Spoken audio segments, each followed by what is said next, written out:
everybody, this is going to be a video on musk perfumes, which is a genre that I am passionate about. I feel like everybody needs to have at least one musk in their collection, but the only problem is that it's a very personal sort of scent to have, more so than other genres of perfume, because it is a your skin but better kind of experience, and you should feel completely at ease with whatever musk you're using. And I also think that it should make you feel a bit sexy, not horny, but it should make you feel like you're confident in your sexuality when you're wearing it. That's what I believe. So I have a few different kinds of musk today, and I do have a lot of Egyptian musks. I'll talk about a couple of them today, maybe two or three. And I might do a whole other video on Egyptian musk, but let's get into it. So one of my top musk perfumes is this one right here. It is Paloma Picasso, the Eau de Parfum. This is a Chypre perfume that came out in the 80s, and my bottle that I have here is from the 80s. My mom got it a long time ago, and then she gave it to me. This is what the box looks like. Very sculptural kind of bottle. I love this bottle design. And it has the name on the other side. I also really like the eau de toilette design because the middle portion is clear and the liquid inside is like a yellowish gold color. Okay.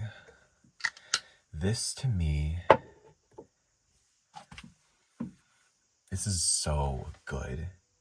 This is a very zesty and spicy, greenish kind of smell, and it has a sweet, like a spicy, sweet coriander that's coming out. The top, the highest voted notes for this perfume on Fragrantica are oak moss, carnation, civet, castoreum, and coriander. So I do get a very spicy, greenish kind of feeling, but I get an undeniable animalic skankiness from the civet and the castoreum. And I'm guessing that since this perfume bottle that I have is from the 80s, that it does contain the real castoreum and civet. I'm not 100% sure on that, but I'm just going to guess that that's the case.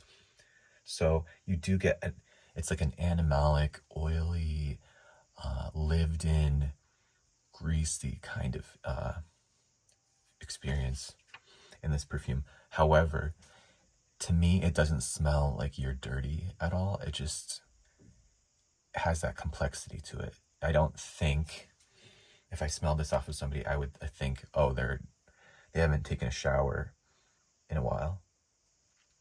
Because it does have this backbone of very traditional kind of Chypre perfumery to it. So it does smell like a perfume. But I think it's a very fun kind of wear, and I think it's energizing. I feel like if you wore this, it would put you in the mood to just go out and about and do things. It's a very happy kind of scent and different because it doesn't smell like what is released these days in perfume. This is also compared to Soir de Lune from Sicily and Coriander from Jean Couturier, I think is the name.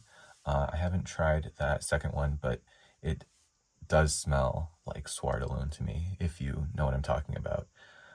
That one has a lot of honey, and I think it's a little bit more, it is a lot more rosy than this one here, but I like that kind of smell. So that is Paloma Picasso. That one is maybe more of a daring sort of choice amongst the safer kind of musks, and that's what I'm talking about in this video. These are safe musks to wear that are not offensive. This one which is a very well-known iconic musk, is from Kiehls. It's called Kiehls Musk. I just got this bottle.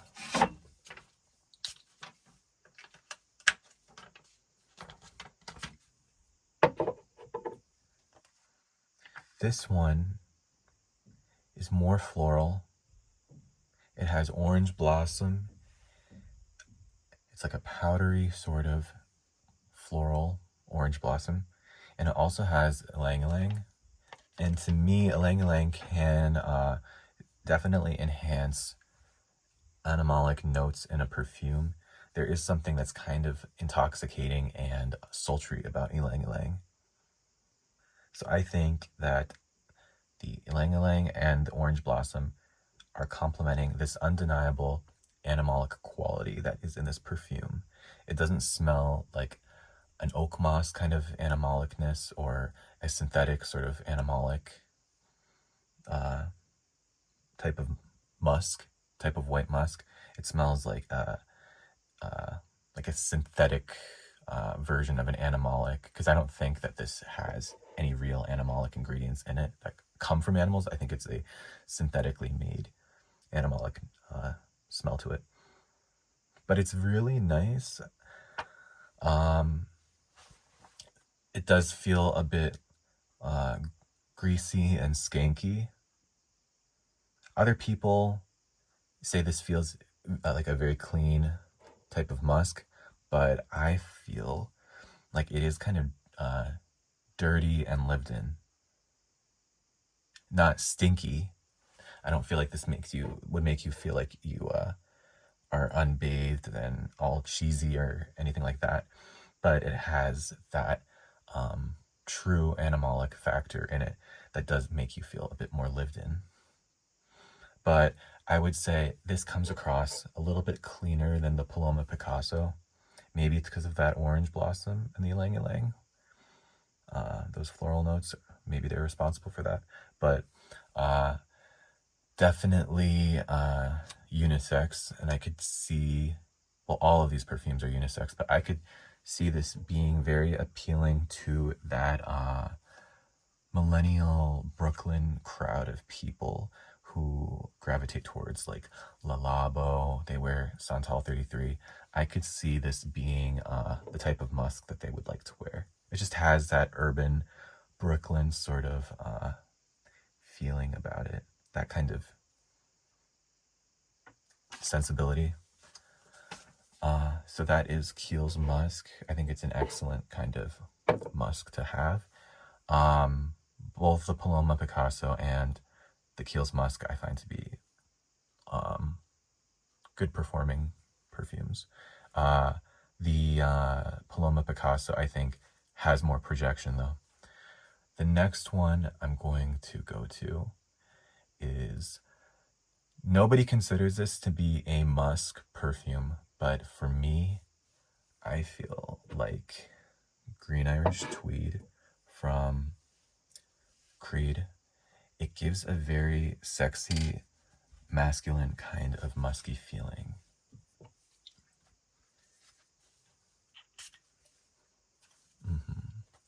This, to me, it smells like the nape of a man's neck. Like a well-groomed man who's fresh out of the shower. This is no, like, new comparison. This is what people are always saying. But for me, I feel like that image is a very sexy one. It's like a very clean muskiness. That's a little bit green. This has violet leaf in it and verbena. I think there's another green note in here that I can't remember right now, but the illusion that it gives, especially when it's died down, to me is like a very sensual, masculine musk. It's very complimentary on a man, I think. Very sexy. Women can wear it with no problem, but for me, I think it's just really attractive on a man and gives that feeling of a your skin but better kind of impression for whoever is smelling it off of you.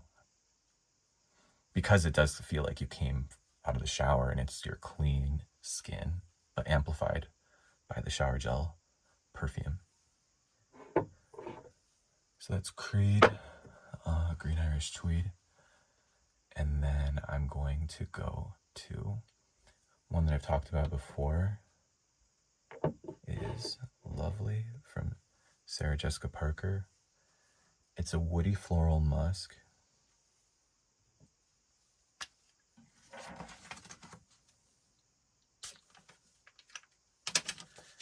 I think that this perfume is definitely a masterpiece. It has a synthetic kind of musk. It's not animalic, and it's not too clean and sterile. It's a very plush, fluffy kind of musk. And then it's enhanced by lavender, and then there's a martini note, which is giving me a flaky, salty kind of aroma. If that's what I'm smelling, if that's the note that I'm picking up here. But it definitely is complementing the lavender, that aromatic coolness. People compare Lovely to Narciso Rodriguez for her, the Eau de Toilette, I think it is. This is supposed to be a dupe for that, but to me, this is way better than Narciso Rodriguez EDT because it has that lavender and the martini note. It just feels very different. It feels so unique. Like I said, it's a masterpiece. I could see this being worn by a young girl or a middle-aged woman or an older woman. I could see a man wearing it, but it has sort of, like how I said the Green Irish Tweed was very complimentary in a masculine way. I feel like this could be very complimentary in a feminine sort of way. But anybody could wear it, of course. That muskiness in it is very addictive, though. It's very addictive, very unique. You're not going to smell like every other person that you pass on the street, especially now when a lot of perfumes are very sweet. This is not sweet at all to me. It's just aromatic and musky, a little bit floral, a little bit green and spicy from the lavender, that martini note. I don't know what it is about it, but I think it's doing a great job at being itself. So yeah, this is nice, a very nice one. And then while it is clean and it is innocent, to me, there is a lot of sensuality going on in there. I feel like if you're a person wearing this, you're giving the impression that you are, you might be clean and put together well, but at the same time, you have a very soft and embracing kindness about you. It's a very kind-hearted sort of perfume. It doesn't feel aloof to me, even though it is cool.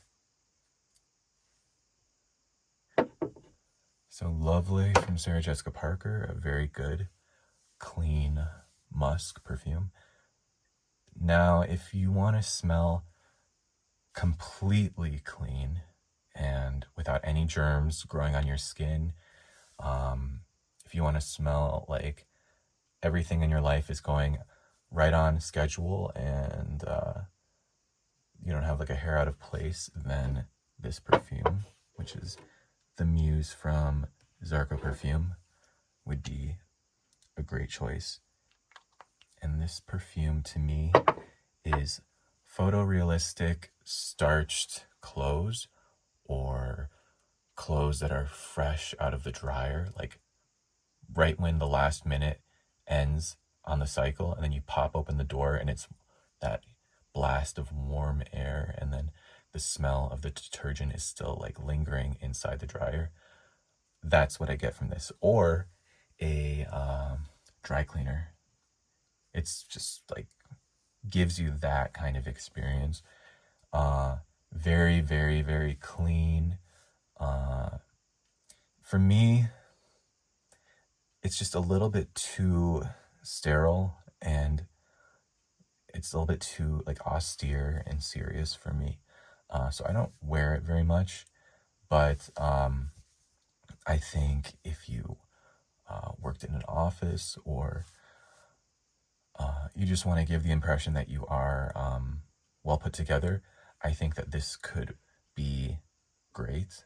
And the key I would recommend, though, is only apply just a few sprays, because that will give that impression without becoming overwhelming for other people. If you spray this too heavily, it would be very overwhelming, because it is strong and it is so like forthright in being the smell of a starched collar or cleaned clothes. So if you have that smell too concentrated around you, I could see people being put off by that. So that's the Muse from Zarco Perfume. I think that they should sell this, if they don't already, in a smaller size, because this to me is just too much for this kind of perfume. Like a travel size would be nice. Now, I'm going to talk about a few Egyptian musks. So, if someone was going to ask me what is the quintessential Egyptian musk, I would recommend this one here by Aizma. I got this off of Etsy. It's an oil, as all these other Egyptian musks are. It's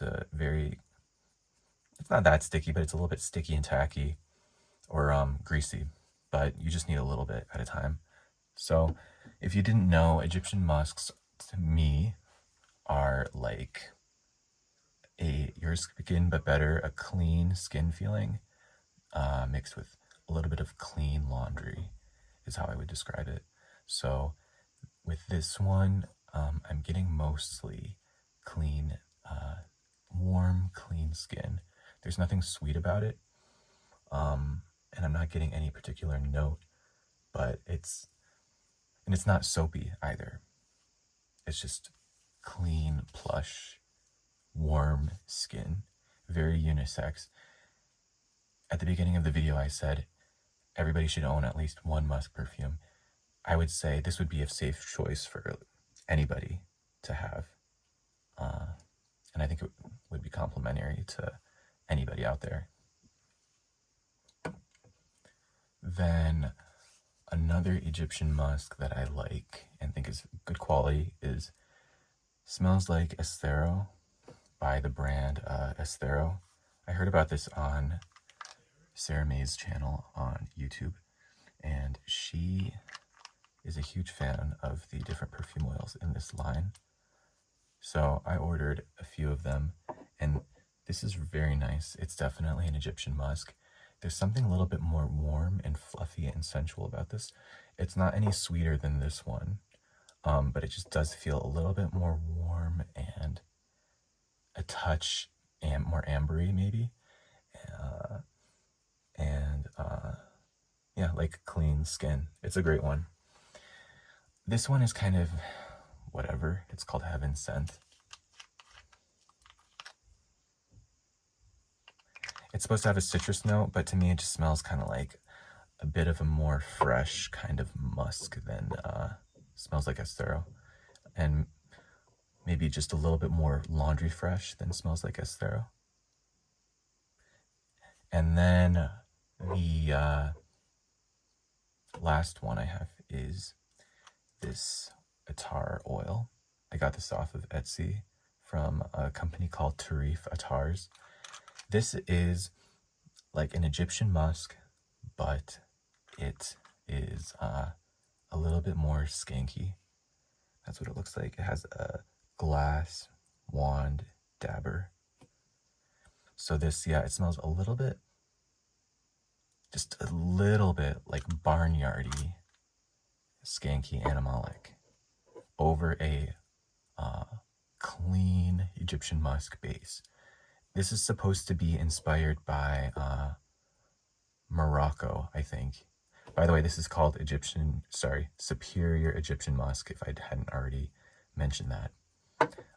So yeah, this is very nice, and I think it does smell clean, but there's just something a little bit skanky about it, which I like. Because sometimes with Egyptian musks, they can be a little bit too basic and sterile smelling, and I want something that's a little bit more complex to their profile. So that is this video. Those are the choices that I have for you. I think they're all very nice. My favorites probably would be the Paloma Picasso. Lovely. I get a lot of use out of this one. You only need a few drops. Rub it on your skin. I have gotten a few compliments from this, and what one of the people have said was, your skin smells really nice. So they didn't chalk it up to perfume necessarily. They just thought that my skin smelled good. And then probably this one here too. I'm getting used to this one, but I really like it so far. And I should have said this at the beginning, but the thing with musks such as these is they're also very nice to layer with other perfumes and give it a bit more of a base and something more personable. I could see Lovely working very well with some herbal, maybe aromatic and floral perfumes. This could go with absolutely anything.